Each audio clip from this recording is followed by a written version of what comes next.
हर season, हर मौसम में देश में गाय जरूर चर्चा में रहती है।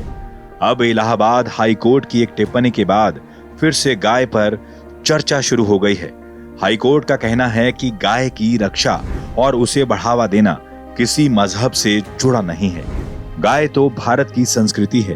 कोर्ट ने यहां तक कहा कि गाय को राष्ट्रीय पशु घोषित किया जाना चाहिए। साथ ही गोरक्षा को हिंदुओं का मूल अधिकार बनाया जाना चाहिए।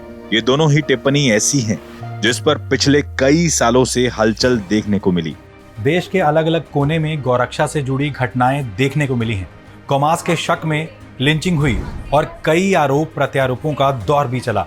इस बीच जिस जानवर गाय को लेकर इतनी बहस इंसानों में है, उस गाय की असल तस्वीर देश में क्या है, ये आंकड़े देखिए। 130 करोड़ हिंदुस्तानियों के बीच करीब 19 करोड़ की आबादी गौवंश की है। इनमें से करीब 12.5 करोड़ गाय है। गौवंश में गाय, बछड़ा, सांड और बैल आते हैं। भैंस गौवंश का हिस्सा नहीं है। गौवंश की 19 करोड़ की आबादी में 18.4 करोड़ गांव में रहते हैं। औसतन हर गांव में 306 गाय बैल होते हैं। भारत में गाय 2 से 3 साल तक दूध देने के बाद दूध नहीं देती। इसकी सबसे बड़ी वजह टीबी की बीमारी है। ये आंकड़े 2012 के पशु गणना के मुताबिक है।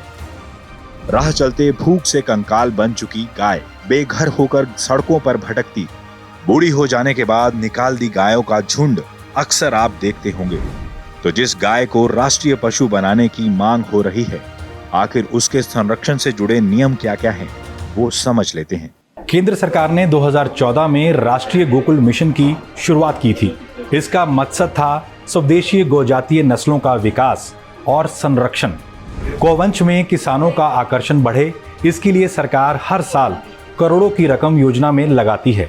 गौहत्या के खिलाफ केंद्रीय कानून बनाने की मांग भी होती आई है।